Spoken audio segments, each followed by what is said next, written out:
Hi, my name is Sam Mahisakar, and today I'm going to talk about the topic of microloans. So microloans are loans that are used often by businesses or individuals who can't get traditional loans from banks or lending institutions. A man named Muhammad Yunus was really the first person who started this concept out in the modern age. He was a Bangladeshi economist and winner of the 2006 Nobel Peace Prize, and he started a bank called Grameen Bank. He was considered to be the first person to put this into practice in modern times, and what he did was he started lending money to women and men who couldn't get loans from banks in the area. And his lending really grew from there. So what he did was he found people who needed to buy simple things like cows or seeds or something like that for farming, anything to get a small business going. And he talked to them and he started lending them in small amounts of money.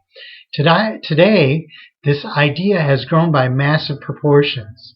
And there are several sites like Kiva that follow Muhammad Yunus's idea today. So today microloans are available to just about any entrepreneur at just about any size, given that they have the right credentials. So here are some sources of microloan funds. The first is from the public sector. And from the public sector, there are a few organizations that help people out with that. The first is the Small Business Administration, the U.S. Small Business Administration, and they have a microloan program that will make business loans up to $50,000. Now that might not seem like too much of a microloan or that much of a microloan because that size is such a large amount of money. So the average loan size for the SBA on microloans is about $13,000, so much smaller, but still not the smallest amount of microloan amount that we're going to look at today. But these funds are available through community-based organizations, so they're widely available through organizations that are around you in your neighborhood. The second area where microloans are available is from the private sector. And within the last few years, there have been a number of private companies that provide microloans, and they start from just a few $100s all the way up to $100,000 in range. So there's a wide range of dollar amounts that you can get from these private companies. One example of a company that provides microloans is a company called On Deck Capital. And what On Deck does is they provide short-term capital loans for small businesses. Businesses can apply for these loans even though they don't have eligibility for loans at a bank or a lending institution. So what this does is make possible for small businesses and individuals to borrow or qualify for a loan that they otherwise would not. So this is a big issue in microloans. This is the big issue, and the big issue with the larger banks is that some businesses or individuals don't qualify for a loan due to the criteria that the banks are looking at. And some of these criteria are assets held like collateral, or they may look at the length of time that the business has been in existence. So for many individuals seeking to get a microloan, there are a number of companies that will lend to them based on their personal credentials. And often there's a minimum credit score that needs to be attained for them to be eligible for a loan. But if the individual is at this level or even above it, then they are eligible to borrow up to an amount of, for example, $30,000 or even more than that. So this is clearly an avenue for individuals who have a decent credit score to go ahead and apply for these loans if they're looking to start a very small business and they may not have access to capital from banks. So how are microloans used? Well, first of all, microloans have had a great impact internationally.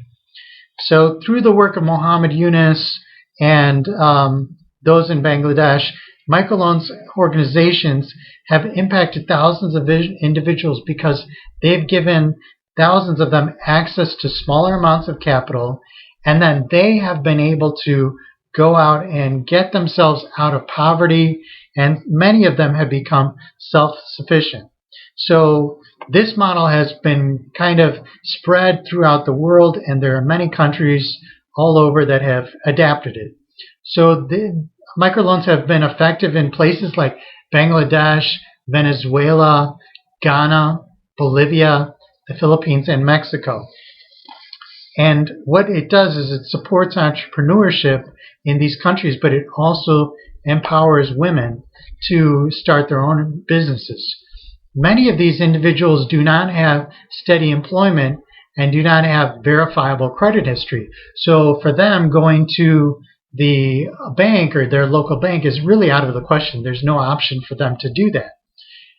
They are designed not only to support entrepreneurship and to alleviate poverty, but these microloans in many cases are designed to empower women and to uplift entire communities by just being available for them to lift themselves up.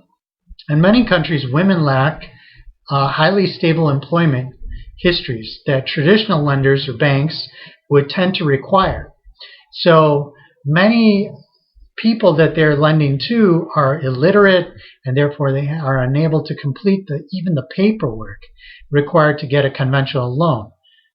It was said that as of 2009, an estimated 74 million people, men and women, held microloans totaling $38 billion. So, and this is information that's been reported from Grameen Bank, and they've been reporting that the repayment success rates are somewhere between 95 and 98% on these microloans. So the repayment history is very good, and people are paying these loans back internationally, at least.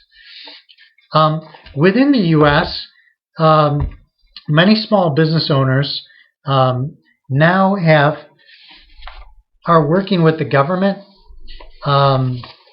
and they now have access to these loans as well. I have one personal story of a friend of mine, or an acquaintance of mine, that was able to get or working on getting a microloan, and the reason he needed this money was because he needed to finance his payables for a government contract, and he was not in business long enough to apply or qualify for a traditional bank loan. He didn't also have collateral assets that he could place as collateral with the bank. So he was looking to just get enough capital to hold him over to pay his suppliers and keep his business going until the government made their payments on his invoices. And so it sounds like he did very well with that, and he was able to get the money. So many people have benefited from having access to having this new access to capital that they otherwise would not, due to these microloan companies. So many small business owners now have capital. Peer-to-peer lending is now a multi-billion-dollar industry in the U.S. They provide for small business needs like revolving credit, construction loans, etc. But they also provide for personal needs as well. Some of these needs could be loan consolidation, medical needs, personal medical needs, or even home improvement needs that people have as well. So let's talk about the potential abuses and what can go wrong with the microloan programs. Well, nationally, microloans in most states use modern technology, so they're mostly web-based applications, but all loans seem to have some basic rules that they follow.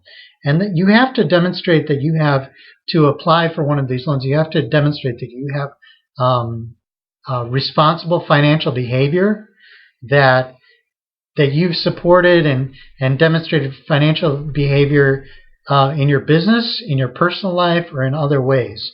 If you have one of these microloans, it should be emphasized that you do need to pay these loans on time.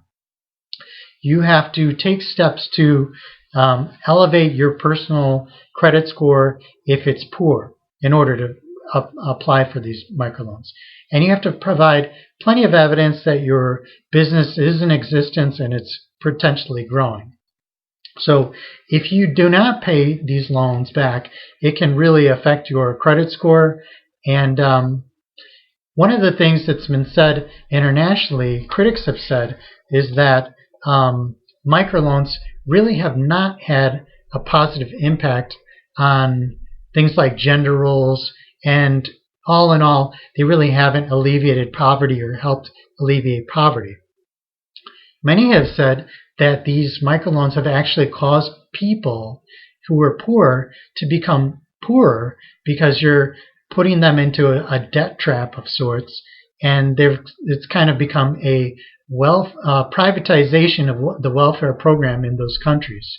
So that's the opinion of some that critique the critics of the microloan program, and we'll see in the future if that is really true. The first evaluations of these loans have been conducted, and they've shown to have mixed results. So some are saying that there hasn't been a real great impact on household expenditures. They haven't gone up due to microloans, and there hasn't been an effect on gender equality, which was one of the goals of the microloan programs. They haven't helped out education or health. However, even the critics say, one thing they say is that the number of businesses that have started has increased by about 1/3 due to the microloan programs. So the number of businesses does in fact increase. So in conclusion, this has been about the microloan programs. I think all in all, there needs to be, just common sense that's exercised in using these programs. If you know you cannot pay this loan back, you probably should not take out a loan or a microloan of any sorts. With the availability of money, there's always the opportunity for abuse. Borrowers must remember that no matter the size, that they need to pay these loans back. If they don't pay these loans back, their credit score can be really adversely affected. That's not good. And debt collectors can come to collect on these debts. Because they don't have any collateral that's put up to secure these loans. So their debt collectors will come after payment hasn't been made after a portion of time. Failure to make payments on these loans can really affect an individual for a longer period of time. I believe it's up to 7 years that credit score can be lowered by. And so it's up to individuals really to be responsible with microloans, whether they're borrowing $50,000 or just a few $100s. So thanks a lot, and this has been Microloan Presentation. Thanks.